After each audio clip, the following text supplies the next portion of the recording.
Le diagnostic qui vient d'être posé, qui postule que la France est un pays où on dépense beaucoup en santé, est quand même déjà à modérer un petit peu en introduction. Vous l'avez dit, 11,1% du PIB, ça nous place en 4e position dans les pays de l'OCDE, et particulièrement si on regarde en Europe. C'est bien sûr beaucoup moins que les États-Unis, qui sont à 19% du PIB attribué à la santé, plus que le Royaume-Uni, et c'est surtout le reflet de choix de politiques sociaux historiques.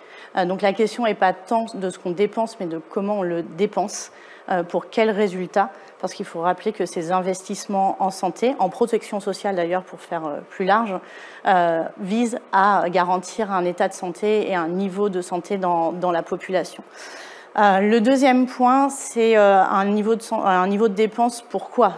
Pour soutenir la croissance aussi, et le lien entre santé et croissance en économie, il est admis depuis plusieurs années. C'est d'ailleurs une question qu'on se pose beaucoup plus dans les pays développés que dans les pays en développement. J'ai envie de dire, c'est quasiment une question de riches de se poser la question de l'investissement en santé.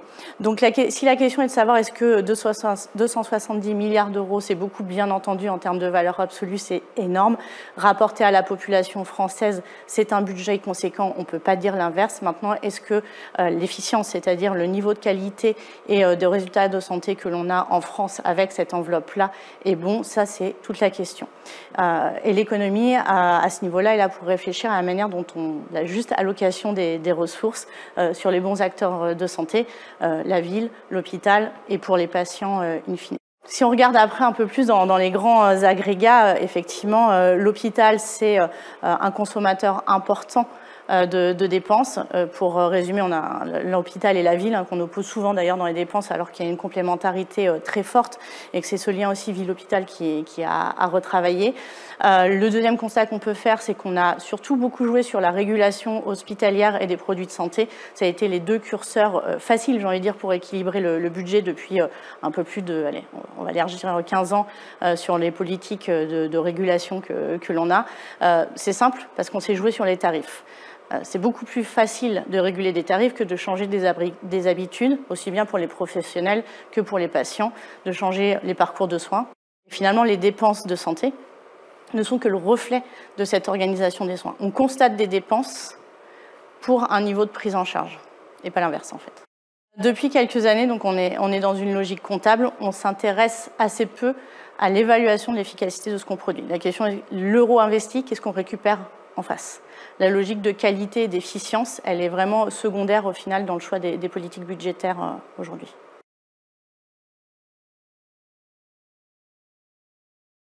Ce qui bloque en France est assez complexe, on va dire. Il y a un premier niveau sociétal. Pour moi, la première logique, c'est de bien comprendre ce qu'on finance et pourquoi. Et à ce niveau-là, je voudrais rappeler qu'en France, on est sur une logique de contrat social. On cotise tous aujourd'hui pour avoir en face des droits en santé.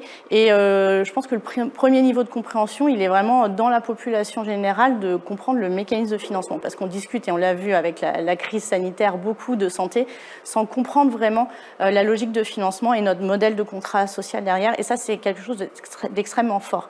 Et la politique budgétaire qui en découle n'est que le reflet de choix sociaux qui ont été faits. La deuxième chose, pour faire changer et évoluer le modèle, les grandes problématiques de déserts médicaux, d'accès aux soins, de qualité des soins, je pense que le diagnostic, il est connu. Mais on a du mal à accélérer les changements. On fait des petites mesurettes, comme on dit, depuis plusieurs années. On sait que la démographie médicale, c'est une problématique dans les déserts médicaux. On sait que les déserts médicaux, il y a l'accès réel, l'accès théorique, on va dire le temps d'accès. Ce n'est pas uniquement non plus la présence de professionnels. La graduation d'entrée dans notre système de santé, c'est aussi un sujet. La rémunération des professionnels, c'est une autre brique, on va dire, dans la discussion. Donc le constat, je pense que tous les professionnels le connaissent. Maintenant, c'est comment on met en musique, en fait, ces différents briques qui constituent notre système de santé pour aller sur une logique de prise en charge intégrée. Parce que je pense que le futur de ces prises en charge, c'est pas de penser l'hôpital d'un côté, la ville de l'autre côté, c'est de penser vraiment l'intégration complète du patient dans ce parcours. Et ça veut dire faire évoluer les pratiques, les modes de rémunération, les métiers aussi, tout simplement derrière. Sur le financement et l'innovation, il faut reconnaître qu'il y a des freins qui existent en France, mais un peu dans tous les pays aussi, qui sont toutes les barrières de l'accès au marché notamment pour les produits de santé qui sont quand même un vecteur fort de transformation et d'innovation dans le secteur. Alors quand on parle de produits de santé, on parle médicaments, on parle dispositifs médicaux, numériques également, ça c'est un gros sujet sur le système de santé. Aujourd'hui, les mécanismes d'évaluation et les mécanismes de financement ne sont pas adaptés. Ils sont adaptés à un historique sur les produits de santé qui n'a plus lieu d'être aujourd'hui. Donc il faut comprendre qu'il y a un chapeau de régulation de prix qui est important. C'est normal qu'on ne veuille pas dépenser à tout prix, mais pour rien, mais en même temps, ça constitue un frein. Et on ne sait pas comment évaluer toutes ces nouvelles technologies qui arrivent. Demain, il y a une pléthore d'applications, d'améliorations dans le suivi du patient. On ne sait pas comment reconnaître la valeur de ces innovations-là. On a un modèle d'évaluation ancré dans le passé et pas projeté du tout dans le futur. Donc ça, c'est le premier frein. Et je voudrais prendre un exemple à ce sujet-là sur la télésurveillance, puisqu'on le texte vient d'être voté pour le passage en droit commun de la télésurveillance. Donc ça, c'est un très bon signal politique. C'est un exemple. Là où des pays, je pense à l'Irlande et tous les pays nordiques, ont enclenché, on va dire, la seconde depuis assez longtemps sur la télésurveillance, il y a nous les mécanismes de financement cloisonnés. Et je ne parlerai pas dans le détail de tous les mécanismes sur la LPPR, des choses comme ça. C'est un échec couru d'avance en fait, à l'utilisation par l'appropriation patient et professionnelle derrière. Donc on se met des freins purement organisationnels, là où il y a bien une volonté politique quand même de transformer l'essai. Les données de santé, c'est un vrai sujet. Pareil, là, on part d'un historique de protection fort autour de la donnée, de crainte dans l'utilisation, alors que c'est un outil absolument largement sous-utilisé aujourd'hui. L'assurance maladie, en tant que propriétaire même des données de l'assurance maladie elle-même, n'utilise pas tout le potentiel de la donnée. Donc je pense que le champ de l'usage des données et l'ouverture de l'espace numérique en santé récemment va aussi déployer ces possibilités-là. On est au balbutiement de l'usage des données de santé, aussi bien dans l'aide au diagnostic, à l'orientation du patient, à l'autogestion du patient, parce que la capacité du patient à s'autogérer, ça aussi, c'est un vrai driver de changement dans le système de santé.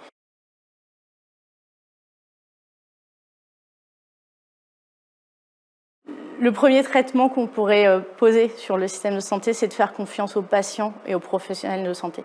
On voit aujourd'hui émerger énormément de start-up, énormément d'idées sur l'organisation, puisque le sujet il est encore plus organisationnel que financier au final. On a la capacité de financer. Je le disais en introduction, c'est où est-ce qu'on met l'argent à bon escient, de faire confiance aux projets qui émergent et pas d'aller sur une peur que ça ne fonctionne pas, une peur qu'on finance à perte. On a vu pas mal d'expérimentations qui étaient des belles histoires qui changent aujourd'hui le système de santé. Ça, c'est la première chose pour moi. La deuxième chose, c'est l'anticipation.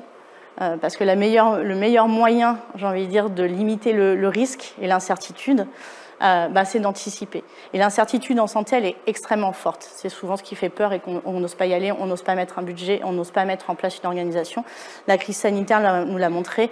Il y a une incertitude sur le futur forte en termes d'épidémiologie, mais l'innovation, c'est aussi une incertitude. Et on a des outils pour analyser et réduire l'incertitude.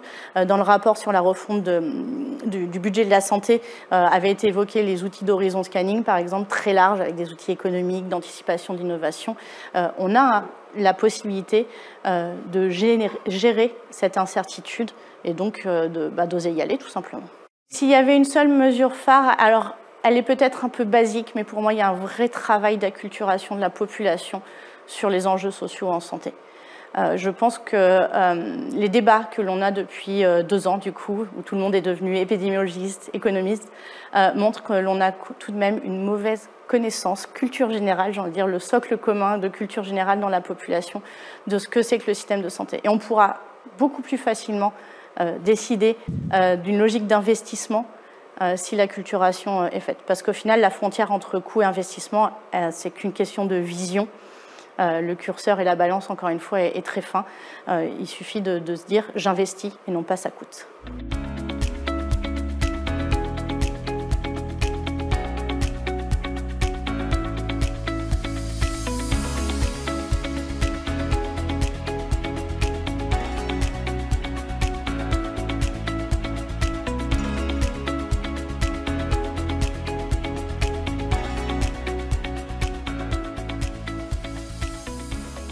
Je partage le diagnostic et en même temps, je suis obligé de constater que ce diagnostic est plein de paradoxes.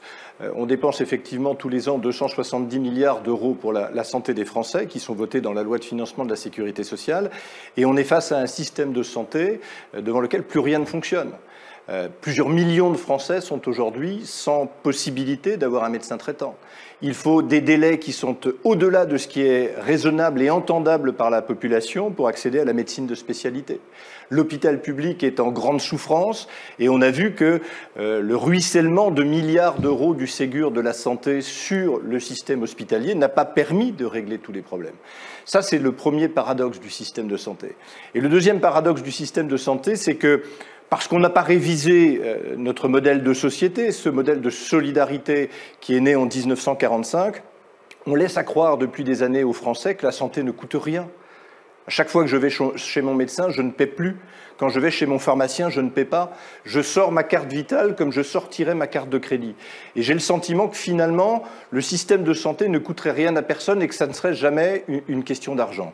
Or, et c'est le dernier paradoxe de ce système de santé, c'est que depuis 25 ans, on a enfermé la santé dans un discours exclusivement technique et exclusivement budgétaire. Qui vous parle de la santé sur le plan politique ? Quand parle-t-on de la santé sur le plan politique ? Depuis quand a-t-on fait de la santé et du ministère de la Santé un véritable enjeu de politique publique ? Eh bien, il y a sans doute plus de 25, plus de 30 ans, si tant est que ce soit arrivé.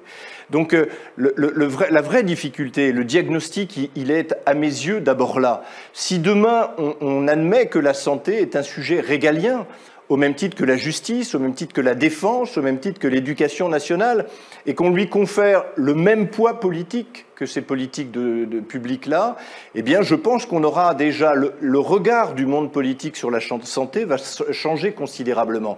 Si on accepte de dire que la santé, ça n'est pas un problème que de comptables et de techniciens, mais que c'est d'abord et avant tout un problème politique, parce que la santé, c'est la seule politique publique qui intéresse tous les Français, de la néonatalité jusqu'à la fin de vie. L'éducation nationale, c'est un temps dans la vie.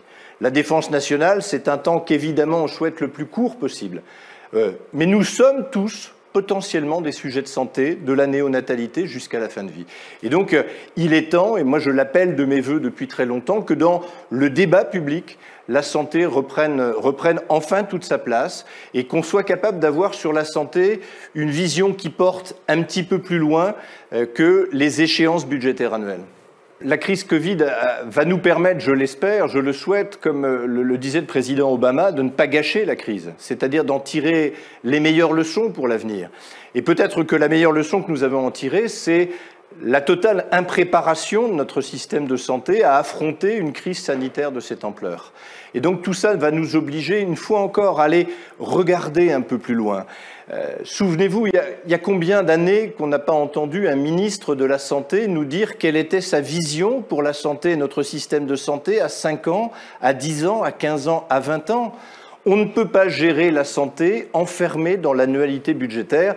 J'appelle de mes vœux depuis très longtemps une loi de programmation en santé, une loi quinquennale pour qu'elle puisse être calquée sur le mandat d'un président ou d'une présidente de la République et qui permette de dire à l'ensemble du monde de la santé « voilà où nous voulons aller sur les 5 ans qui viennent, voilà le schéma que nous vous proposons, voilà les moyens que nous sommes en capacité à mettre en place ». Et puis il y faudra en face de l'évaluation parce que se donner des moyens et ne jamais évaluer nos politiques publiques en santé, c'est prendre le risque de faire ce que l'on a fait il y a 20 ans.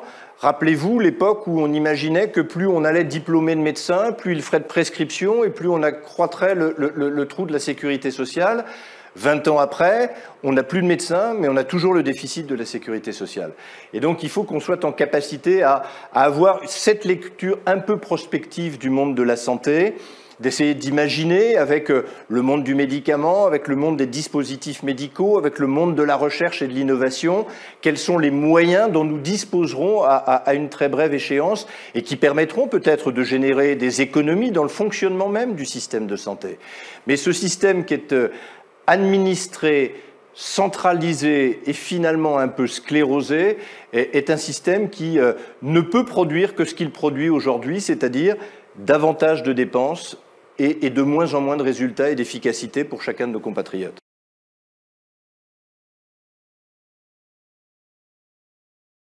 Il faut évidemment changer la temporalité du monde de la santé. Cette loi de programmation en santé qui permettrait d'avoir une lecture pluriannuelle des choses, ça permet déjà d'envisager les investissements, les gros investissements en santé sur plus d'un exercice budgétaire. Et puis imaginez une seconde déployer une politique de prévention et d'éducation à la santé quand votre budget est enfermé entre le 1er janvier et le 31 décembre. Nous savons tous que les actions de prévention d'éducation à la santé, on aura des résultats à 10, 15, 20, 25 ans. Et donc, il faut que là aussi, nous soyons capables de projeter ces actions et d'y mettre des moyens aujourd'hui, quand bien même les économies n'arriveront que demain. Ce qui ne veut pas dire qu'il n'y a pas des économies à trouver à l'intérieur même du système de santé. La régulation exclusivement budgétaire qui est faite par le ministère de la Santé, qui est déclinée territorialement par les agences régionales de santé, ne peut pas être à elle seule la solution. Je crois, moi, beaucoup à la confiance. Je crois beaucoup à la contractualisation. On s'est rendu compte à l'occasion de la crise sanitaire que la plupart des grands laboratoires pharmaceutiques n'investissaient plus en France, que la France a perdu considérablement en souveraineté d'approvisionnement, en médicaments, en dispositifs médicaux, parce que nous ne sommes plus suffisamment attractifs. Eh bien, pourquoi ne pas imaginer une contractualisation entre l'État et ses laboratoires autour de leurs projets de recherche, contractualisation à l'intérieur de laquelle il y aurait un accompagnement des services de l'État pour l'autorisation de mise sur le marché, pour la mise en place d'une autorisation temporaire d'utilisation, pour la fixation du prix du médicament. Et tout ça pourrait être contractualisé. Parce que quand on contractualise plutôt que quand on légifère, eh bien, on génère de la confiance, on génère du dialogue, on génère de la concertation, autant d'éléments qui font aujourd'hui défaut à notre monde de la santé. Et c'est le législateur que je suis qui vous dit qu'il faudrait moins de lois, mais davantage de lois cadres pour laisser davantage d'espace au contrat, à la discussion, à la concertation et à la fabrication de notre système de santé ou à la refondation de notre système de santé avec ceux qui en sont les acteurs et d'abord les acteurs sur le terrain.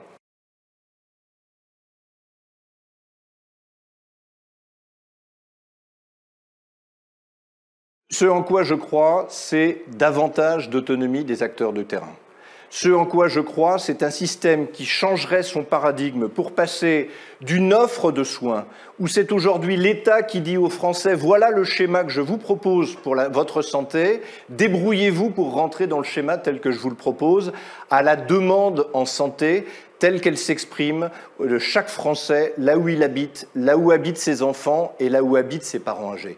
C'est un changement de paradigme qui peut ne rien coûter. Il faut juste qu'à un moment donné, on accepte d'avoir un raisonnement à l'exact inverse de celui que nous avons aujourd'hui. Et pour cela, il faut faire confiance. Il faut faire confiance aux directeurs d'hôpitaux et leur donner l'autonomie nécessaire et suffisante pour avoir que leur communauté médicale et paramédicale s'organiser avec plus de souplesse, sans devoir calquer d'un hôpital à l'autre, d'un établissement à l'autre, d'une région à l'autre le même modèle. Il faut donner aux professionnels libéraux la possibilité, la liberté de s'organiser comme ils le souhaitent. Certains le feront dans le cadre de CPTS, d'autres souhaiteront avoir peut-être des niveaux de coopération beaucoup plus petits, beaucoup plus restreints à l'échelle d'un petit territoire. Il faut à chaque fois les aider, les encourager et les soutenir. C'est-à-dire que les agences régionales de santé qui sont dans nos régions le bras armé du ministère de la Santé ne doit plus être simplement un instrument de régulation. Ça doit être un instrument qui favorise l'exercice de ces libertés, qui favorise ces espaces de contractualisation, de dialogue et de discussion. On ne reconstruira pas le système de santé sans les acteurs qui le font vivre au quotidien, les médecins de ville, l'hospitalisation privée et évidemment l'hôpital public. Il faut que sur les crédits, là aussi, les choses soient relativement souples et la loi 3DS qui a été adoptée récemment va, à mes yeux, plutôt dans la bonne direction. Il faut évidemment du financement public, mais il ne faut pas interdire aux collectivités locales qui souhaiteraient à un moment donné s'investir aux côtés des libéraux, aux côtés de l'hôpital public et pourquoi pas aussi de l'hospitalisation privée, la possibilité d'investir. Lorsque j'étais maire de ma petite ville de La Ferté-Bernard dans la Sarthe, j'ai sur le budget municipal acheter le scanner qui faisait défaut à mon établissement hospitalier. Et finalement, tout le monde s'y est retrouvé. J'ai bénéficié de subventions importantes, de sorte que ça n'a pas pesé lourdement sur le budget et les contribuables municipaux. Et en revanche, toute la population du territoire dispose désormais d'un scanner. Inventons ces solutions-là. On a vu pendant la crise sanitaire des intelligences de terrain se développer et se déployer à partir du moment où le carcan de l'État s'est un peu soulevé. Alors de grâce, une fois la crise sanitaire avérée, eh bien, ne remettons pas le couvercle sur la marmite, ne remettons pas le carcan administratif sur l'ensemble du système. Imaginez une seconde que demain nous n'ayons plus une direction générale de l'offre de soins, mais une direction de la demande en santé où chaque Français aurait l'impression que sa voix, son intérêt, là où il vit, là où il réside, pourrait être entendu par le ministère de la Santé. Ça, ce serait sans doute un vrai progrès.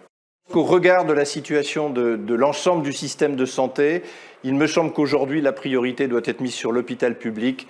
Plus d'autonomie aux hôpitaux. Laissons les hôpitaux s'organiser comme ils le souhaitent, comme le souhaitent les personnels, dans la discussion, dans la concertation. Et je vanterai et je continuerai de vanter le modèle du centre hospitalier de Valenciennes qui me paraît de ce point de vue-là particulièrement exemplaire. Il n'est sans doute pas transposable d'un établissement à l'autre, mais la liberté qu'on s'est donnée à l'hôpital de Valenciennes, il n'y a pas de raison qu'on en prive les autres établissements de santé. Donc une mesure, plus d'autonomie pour nos établissements de santé. Pas forcément plus de moyens.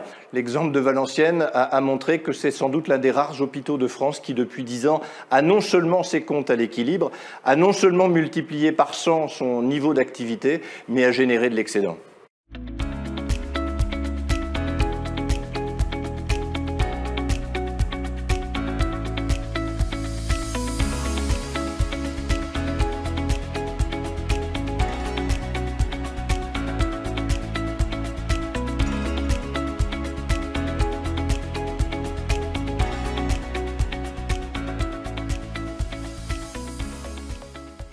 Mon diagnostic du système de santé est limité et réservé, je dirais, voire mitigé.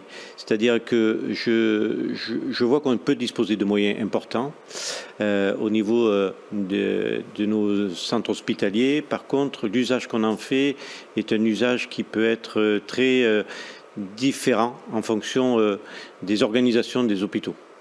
Notamment dans les hôpitaux publics que je connais le mieux.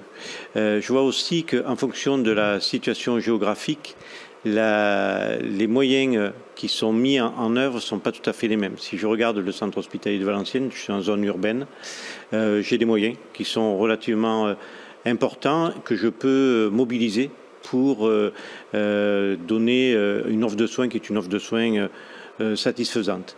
Si je vais dans un autre établissement, par exemple à Fourmies, qui est un établissement que j'ai en direction commune, qui est à 80 km, c'est un établissement qui est en zone difficile, avec une petite population, et là tout de suite j'ai pas du tout les mêmes moyens, et j'ai pas du tout les mêmes usages pour ma population, et les moyens que j'ai à ma disposition sont très insuffisants. Donc le diagnostic que je pourrais porter, c'est un diagnostic qui pourrait être à moitié vide ou à moitié plein, selon comment je le regarde. Je le regarde plutôt avec une valeur positive, c'est-à-dire en étant positif sur le fait que nous avons les moyens, mais peut-être on devrait mieux les utiliser. Et c'est ça qui est important, c'est essayer d'optimiser au maximum les ressources que nous avons. L'offre de soins doit être une offre de soins qui doit être une offre de soins territoriale. En fait, en fonction c'est comme un parcours de soins où pour une pathologie, ça doit être personnalisé.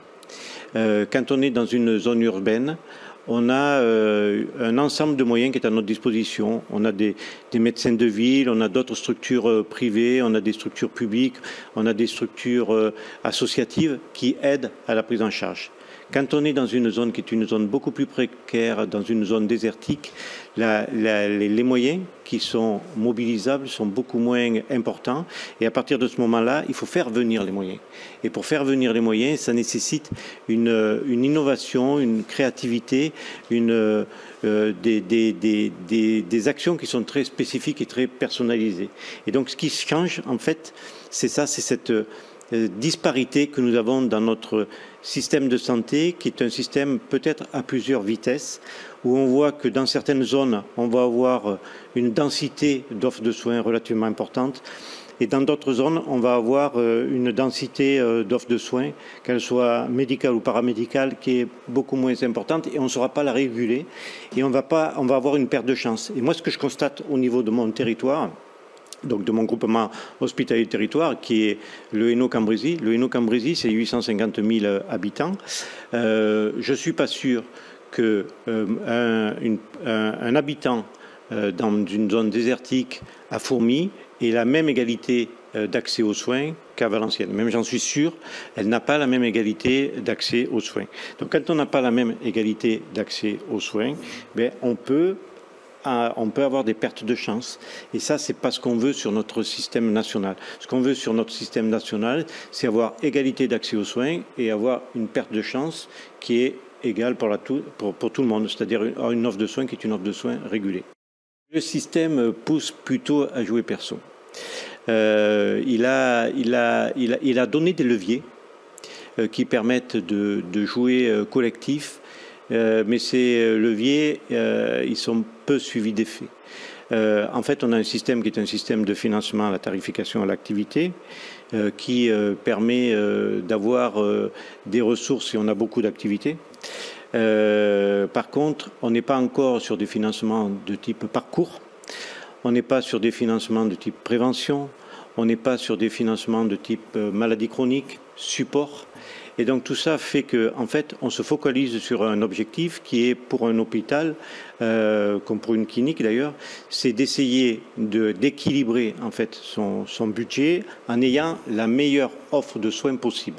Là, la qualité des soins, tout le monde essaye de l'obtenir, mais par contre, elle peut se faire quelquefois au détriment de l'activité. Et donc c'est ça qui est la difficulté, c'est essayer de réguler un ensemble d'acteurs sur un territoire en ayant une qualité de soins qui est égale sur l'ensemble du territoire.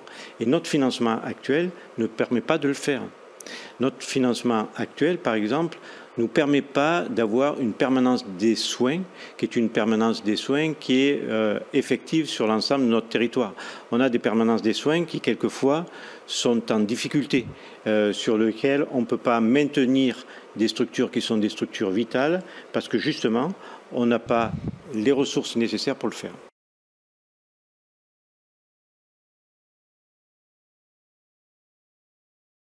Je dirais que le principal frein, c'est la centralisation. C'est-à-dire qu'on a un système qui est un système très hiérarchique, avec descendants en fait, et on écoute très peu les acteurs locaux. Il y a très peu d'autonomie et on essaye de faire fonctionner sur un socle commun des structures qui ont besoin d'être personnalisées. Et donc on voit que ce qui est important, c'est surtout l'organisation. En fait, c'est l'organisation des soins, l'organisation des structures.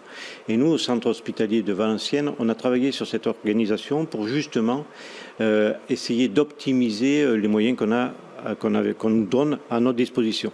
Et cette organisation, en fait, elle est basée sur la décentralisation et sur l'autonomie. On a beaucoup travaillé sur cette autonomie. En fait, le centre hospitalier de Valenciennes est un hôpital qui est un hôpital dit de type magnétique. Donc magnétique, ça veut dire que c'est un hôpital qui délègue ses responsabilités aux acteurs de terrain.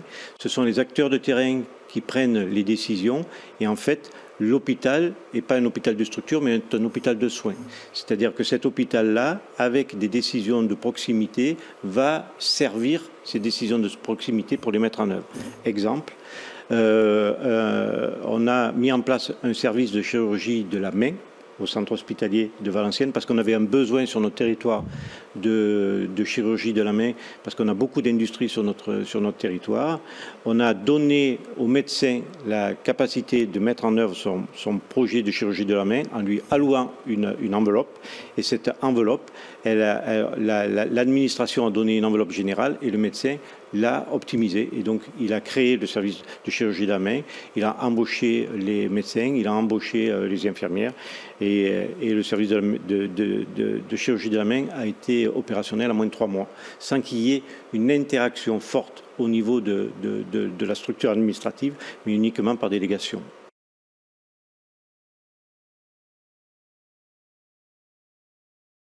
Un des traitements, c'est de changer le système d'organisation. Ce n'est pas uniquement de faire de la délégation budgétaire. Quand on délègue de la délégation budgétaire, il faut aussi déléguer les responsabilités qui vont avec. Et donc ça, c'est important. C'est-à-dire que c'est toute une organisation générale qui est déplacée vers les acteurs qui sont les acteurs de proximité. Pour un hôpital, ce sont les services ou les pôles.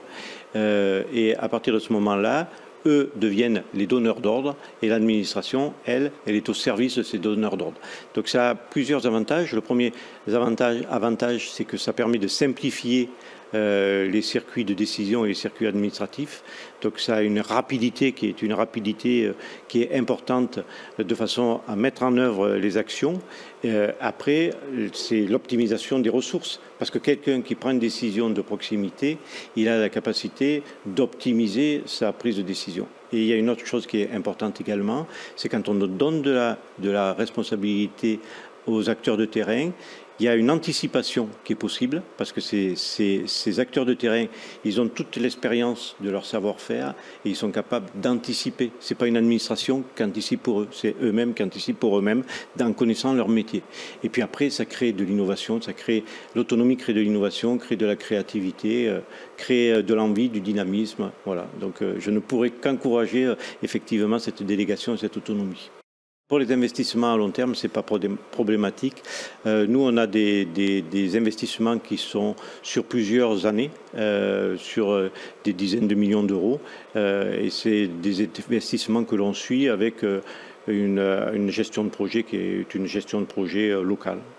La mesure phare que je proposerai, c'est effectivement de rendre de l'autonomie aux acteurs de terrain, donc rendre de l'autonomie aux hôpitaux, et notamment aux hôpitaux publics, en leur permettant de mettre en place une organisation qui est une organisation de délégation et d'autonomie, voire une gestion médicalisée de la structure administrative. L'autonomie crée l'attractivité pour les praticiens, absolument. Au niveau du centre hospitalier de Valenciennes, on a peu de problématiques d'attractivité médicale. On en a sur certains métiers en tension, mais globalement, l'ensemble de nos maquettes médicales sont complètes.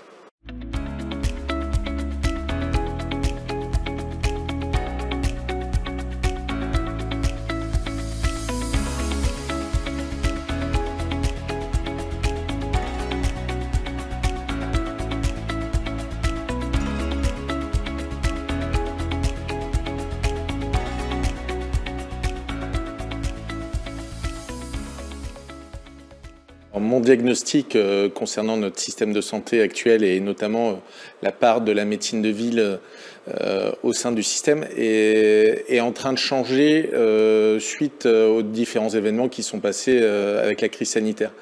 Parce que je pense que la médecine de ville et le médecin généraliste doivent être redéfinis. Ils ne sont pas dans un rôle d'acte qui est actuellement leur moyen principal de rémunération. Ils doivent être des acteurs de la santé publique, ils doivent être des acteurs avec les établissements de santé. On vit tous un désert médical, on est tous dans un désert médical, la population en souffre, la population en a besoin. Il y a besoin énormément d'éducation au niveau des patients sur le recours et l'accès aux soins qui sont vraiment une problématique, que ce soit sur la surcharge dans les cabinets de ville ou dans les structures hospitalières comme les urgences, la permanence de soins qui, au niveau ambulatoire, n'étant plus obligatoire, peut aussi créer des soucis. Et au niveau de l'accès aux différentes compétences en santé, tout ne doit pas être géré par un médecin généraliste. Il faut que l'acte de soins et pas l'acte médical, soit accessible aux patients selon le degré d'intervention qui est nécessaire. Il ne doit pas devoir bénéficier d'un acte médical systématiquement. Il y a plusieurs professionnels de santé qui sont dans ce cas-là, qui sont capables de réaliser ces actes et qui permettront justement d'améliorer le soin sur le territoire pour un meilleur coût. Le modèle économique des médecins généralistes actuellement est un modèle majoritairement financé à l'acte. Il y a une partie en rémunération sur objectif de santé publique et donc de forfaitisation, mais qui reste une faible part du mode de rémunération. Et ce mode de rémunération ne permet pas à la médecine générale de se projeter dans le rôle qui doit être le sien et dans le rôle qui ne doit pas être pour 2030, mais qui doit être pour 2022 et pour les patients immédiatement. La crise, elle a montré que plein de gens étaient capables, dans le monde de la santé, étaient capables de réaliser des actes différents de leur quotidien, de participer au système. Et le médecin généraliste doit être un acteur majeur du système de santé, mais sur un autre mode de rémunération, clairement. Si on en est à discuter de cette rémunération, je pense que ce n'est pas la personne qui doit être rémunérée, mais ça doit être le geste qui est réalisé, le soin qui est réalisé, qui doit être rémunéré, quelle que soit sa discipline.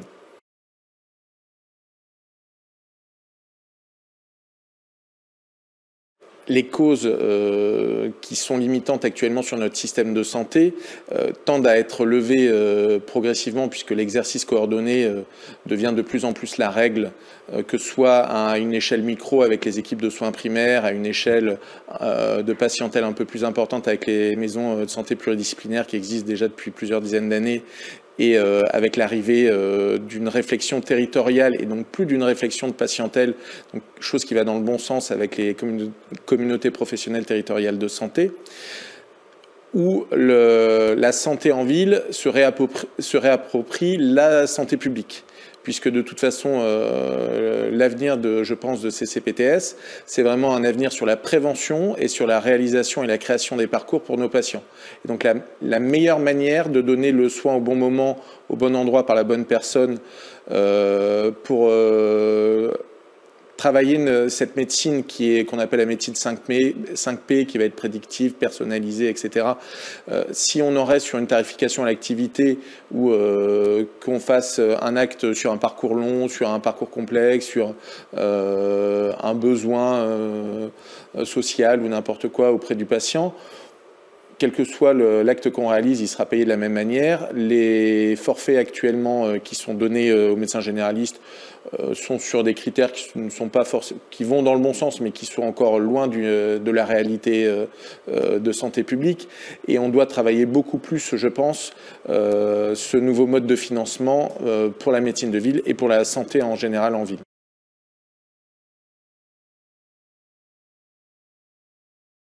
Les CPTS sont une solution qui doit être encore upgradée probablement. Il y a un nouvel avenant qui a été signé en début d'année sur les moyens qui sont donnés aux CPTS.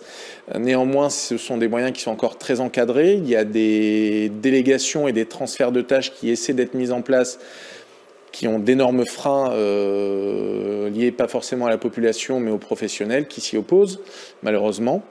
La CPTS, en tant que responsabilité territoriale, a un rôle majeur pour l'offre de soins et pour l'accès aux soins des patients, dans l'innovation, puisqu'on doit permettre aux patients d'arriver, quels que soient les territoires, si on est dans des zones rurales, si on est dans des zones urbaines, avec les nouvelles technologies, d'avoir un accès aux soins, même s'il est via de la téléconsultation ou dans 10 ans peut-être via le métavers, pourquoi pas. Il doit être au niveau de la santé publique et la création d'indicateurs pertinents de santé publique locaux et territoriaux grâce aux données de santé et à l'accès à ces données de santé, qu'ils soient au niveau du système national des données de santé ou au niveau des directions régionales des services médicaux de la Sécu, qui nous permettent d'avoir des données en temps réel. Il doit être au niveau de la coordination ville-hôpital, puisque cette coordination ville-hôpital, elle est fondamentale. La crise de la Covid-19 nous a montré, nous a appris que de toute façon, qu'on soit en ville, qu'on soit à l'hôpital, qu'on soit en clinique, en fait, ce qui compte, c'est qu'on soigne un patient. Et quel que soit notre rôle au sein du système de santé, il est juste de travailler ensemble. Donc cette coordination ville-hôpital est fondamentale pour les CPTS. Elle est fondamentale aussi dans la formation, je pense, pour les futurs professionnels de santé, parce que notre formation uniquement hospitalière ou la formation uniquement universitaire nous montre pas ce que va être notre travail plus tard. Et sur le long terme, arriver à changer les modèles de financement, les modèles de réflexion et participer encore plus fortement aux transformations du système. Les autres solutions thérapeutiques, je suis pour le mode de financement, je suis peut-être extrémiste, c'est l'arrêt du paiement à l'acte, qui est complètement hors du temps et qui pousse à un consumérisme médical. Je suis intimement persuadé qu'un des gros freins dans notre système de santé, c'est la relation consumériste qui peut exister entre un patient et un professionnel de santé. Donc je ne suis pas pour une nationalisation du système de santé à 100%. Je pense qu'il faut garder justement les initiatives, mais en revanche, il faut réfléchir à des nouveaux modes de financement. Et à des nouveaux modes de financement, peut-être une suppression des ONDAM. Est-ce qu'il faut un ONDAM populationnel, régional, local, etc. Il y a des réflexions, il y a plein de gens très intelligents qui y réfléchissent, mais je pense qu'il faut qu'ils soient écoutés aussi et qu'on transforme réellement notre système de santé, et pas que par des petites mesures. Une des mesures phares pour l'avenir de notre système de santé, ce serait vraiment l'arrêt du paiement à l'acte.